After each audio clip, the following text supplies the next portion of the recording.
And still at the Senate is an ongoing inquiry into online gambling. And telling us more about it is mobile journalist Merimon Reyes. Merimon, so far, okay, what's the louder sentiment there? Ban altogether or strictly regulate online gambling? Good afternoon. So far, medyo tumitimbang ngayon yung pangangailangan ng a whole-of-body approach pagdating dito sa online gambling. Kasi even mula pa lang doon sa opening speeches nila Senator Erwin Tulfo, Senator Migs Zubiri, Senator Dante Marcoleta, Senator Joey Villanueva, Alan Peter Cayetano, Senator Risa Ontiveros, and Pia Cayetano, pare-pareho yung sentimiento nila na mabigat na raw yung negative impact nito, hindi lang pagdating dito pagdating daw doon sa bulsa ng mga mamamayan. Ang sinabi pa nga ni Senator Migs Zubiri sa previous speech niya noong July is shame on you operators of online casinos or online gambling.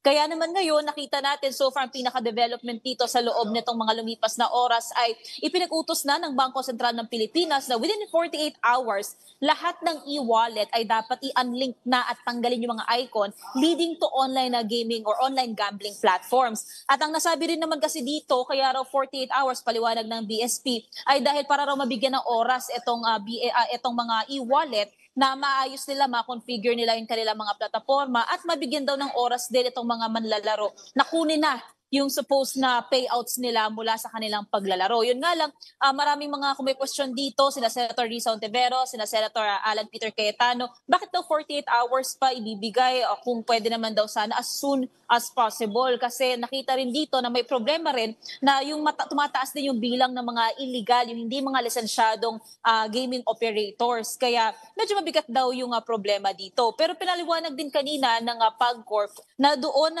ang naging estimate nila nung 2021, around 6 billion yung revenue nila. Pero ang tansya nila ngayon 2025 ay aabot ng 60 billion pesos ang magiging revenue mula dito sa lahat ng paglalaro. Pero ang nilinaw din nila, pagkatapos daw tanggalin yung 30% na license fees, pati yung 5% na franchise tax dito sa mga operator, 50% nitong magiging kita ay i-remit na raw sa pamahalaan para nga daw doon sa sinasabi nilang contribution to nation building.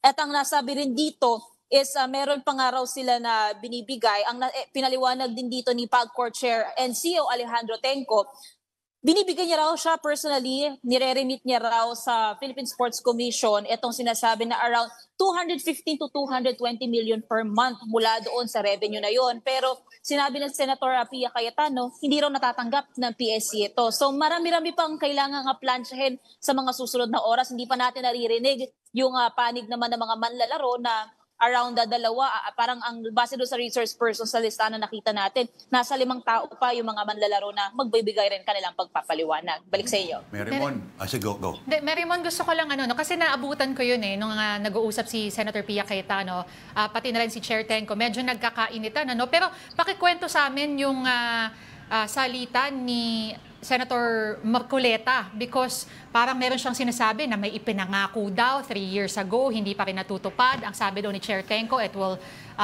take effect in 2 weeks. Pero 3 taon na nakakaraan, wala pa rin. Oo, Denise, kasama kasi dyan sa pinag-uusapan kanina is yung sinasabing know your customer na approach nitong mga plataforma. Ang nasabi, pinaliwanag dyan ng PAGCOR, ito yung ginawa nila ngayong bagong proseso para lang ma-verify yung mga maglalaro. So meron daw ipapadala na ID, magsisend ka rin ng picture mo, pero na-bring up na parang hindi pa rin ito epektibo. Even si Senator Sherwin Gatchalian, kani-kanina lamang nagpresenta siya ng video kung saan yung kanyang staff, nilinaw niya, staff niya, sinubukang gumawa ng account dito sa 2 online gambling platform at walang kinailangan ng ipasang ID, wala ang verification na pinagdaanan o yung Know Your Customer, KYC. Pero ang sinabi naman ng PAGCOR, yung 2 raw na yun ay hindi raw lisensyado, kumbaga illegal na operator ito ng gambling. At ang nasabi rin kanina ni Senator Marcoleta, parang hindi raw sapat yata na yung sa plataforma ilalaan yung pinakaregulasyon. Kailangan yung regulatory bodies daw mismo ang gumawa ng aksyon. Dahil isa rin sa inaabangan nila, bakit daw hanggang dito pa lang? Ang nasabi ng PAGCOR, hanggat wala pa raw yung executive order, wala pa raw yung pinakabatas, so far ito muna yung nakikita nilang paraan para ma-regulate in the meantime. Sabi si Senator Marcoleta, okay naman daw, pero hindi raw ito sapat long term. Interesting, ano? May 5 pa kamo na mga, kumbaga, mga magtitistigo ba o magkikwento ng kanilang mga karanasan? Tama ba yung narinig ko kanina, Merrimon?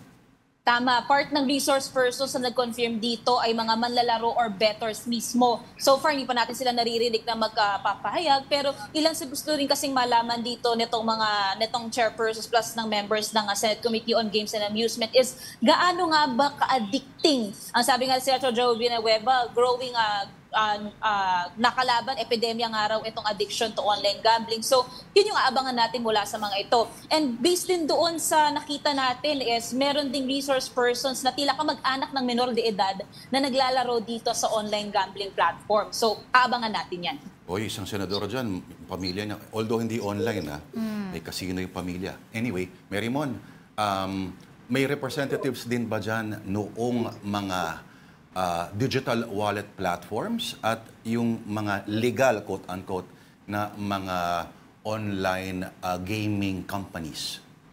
So far, nakita natin sa listahan, DICT, PNP, itong ang PAGCOR, ang SEC, Securities and Exchange Commission, nandito rin. Department of Finance, nandito rin. Pero pagdating dun sa mga e-wallet na companies, so far, wala pa. So titignan natin kung by the end of the first hearing nitong komite, kung madadagdagan ang resource person sa sunod nilang pagdinig o kaya naman sa isasagawang technical working group. Merrimon, saan naman napunta yung usapan? No? Kanina may nag-bring up na on those gaming platforms, parang nagkakaroon also ng link or mga pop-ups to those illegal loan apps, parang gano'n, Yes. loaning websites. Oo, Denise, na-bring up yan ni Senator Mig Zubiri at kinall out niya raw baka maaari ring i-touch ng BSP itong problema sa mga loaning platforms or apps kasi pag nakita raw parang sa algorithm ng mga manlalaro dun sa online gaming or gambling platform, pag natalo may malalabas daw na pop-up ad na pwede raw humiram o umutang ng pera sa mga ito. So nagkakaroon pa rin daw ng paghihikayat doon sa paglalaro na kahit wala na raw, butas na raw yung bulsa, merong alternative na mapagkukuhanan ng pera. Pero ang sabi ng BSP dyan, so far hindi nila ito sakop.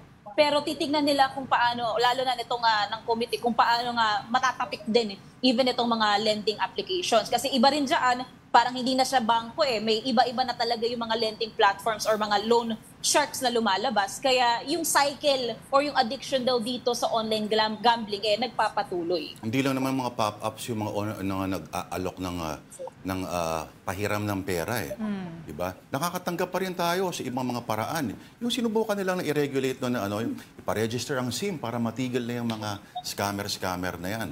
Diba? Mukhang effective naman. Tama ba, Merrimon?